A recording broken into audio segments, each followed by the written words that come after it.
Shalom, children. Today we are starting the 5th book of the Torah, Devarim. There are 5 books that make up the Torah, so that means we have reached the last book. In English, this book is called Deuteronomy, but in Hebrew, Devarim means words. By this time, Moshe was very old, and the first generation had died in the wilderness. Now the next generation of Israelites were getting ready to go into the land of Canaan to live there. Before they could go in, Moshe gave them a long speech describing all the events that had taken place since their fathers and mothers first left Mitzrayim 40 years earlier. He reminded them of all the commands, laws, and right rulings that Yahweh had given them, so that they would remember how to be obedient and prosper in their new land, just as Yahweh promised. Moshe began his speech by announcing to the people that they had been at Mount Horeb long enough, and it was time for them to go and live in the land that Yahweh had promised to Abraham, Isaac, and Jacob. Well, by this time there were lots and lots of Israelites, and Moshe explained that he would not be able to take care of that many people all by himself. He said if you could count the stars in the sky, there were just as many Israelites, and that was a lot.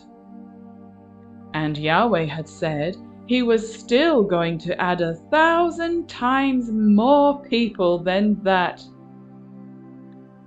Now, to make the job a little easier on Moshe, he was told to choose wise men out of the tribes who would become the tribal leaders. Moshe put these men in charge of many things. Some were made leaders over thousands of people, some over hundreds of people, and some over 50 or even 10 people. There were also judges who had the job of listening to people who disagreed about something and telling them how to handle the situation. Moshe told these men to judge fairly and not to treat one person better than another, no matter how big or small the issue was.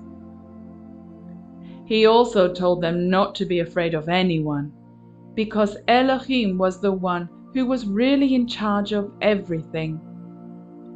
If they had a hard time judging a case, Moshe told them that they could come to him for help. Moshe went on to describe how, after hearing these instructions, the people left Horeb and traveled through the wilderness until they got to a place called Kadesh Barnea. Then Moshe recounted to the people the story of the 12 spies who were sent out to scout out the land of Canaan, and 10 of them returned with a bad report. You remember that their parents had been told to enter the land, and Moshe had sent out 12 men, one from each tribe, to go and see the land before they went in. Only Joshua and Caleb came back with a good report. The scouts went to the Wadi Eshkol and found some delicious fruit there. They brought some of this amazing fruit with them and reported that the land was good. But then they disturbed the people by talking about the huge people living there in big cities with very high walls. The people were afraid and grumbled, saying bad things about Yahweh. They didn't think he would protect them when they went into the land, so they refused to go in. They said, "There's no way we're going in there. We would never make it past those big people. It's too scary."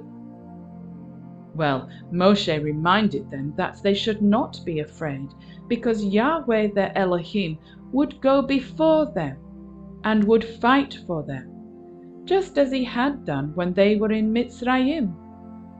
He reminded them of how Yahweh had taken care of them in the wilderness too, just the way a father would take care of a son.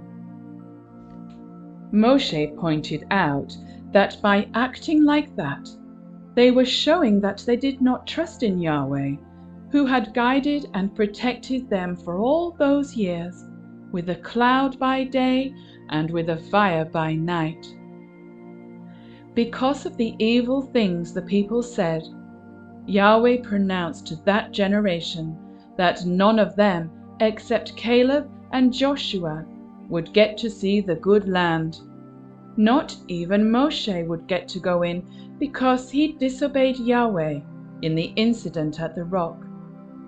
But Yahweh would allow him at least to see it. Moshe said their little ones would be the ones who would go and live in the land. Moshe went on to tell about what happened after the incident with the spies. The people were told to go back into the wilderness, but instead they decided that they would try to obey Yahweh's first commandment after all. They put on their battle gear and got ready to go. Moshe warned them that going up to fight was not a good idea, because Yahweh would not be with them anymore. But the people didn't listen and went up the mountain anyway. Just as Moshe had said, the Amorites beat them in battle and chased them away. The people were sad, but Yahweh paid no more attention to them because they had disobeyed him so much. Sometimes we need to hear a story repeated so that we can learn a lesson. I think Moshe told this story so that the next generation would remember to always follow and obey Yahweh, to receive the blessings he promised them. Well, children, we have come to the end of our story for today. Next week we will hear Moshe continue his speech with more of the story of the Israelites and their travels in the wilderness. So we will see you then for another exciting Torah portion. Shalom.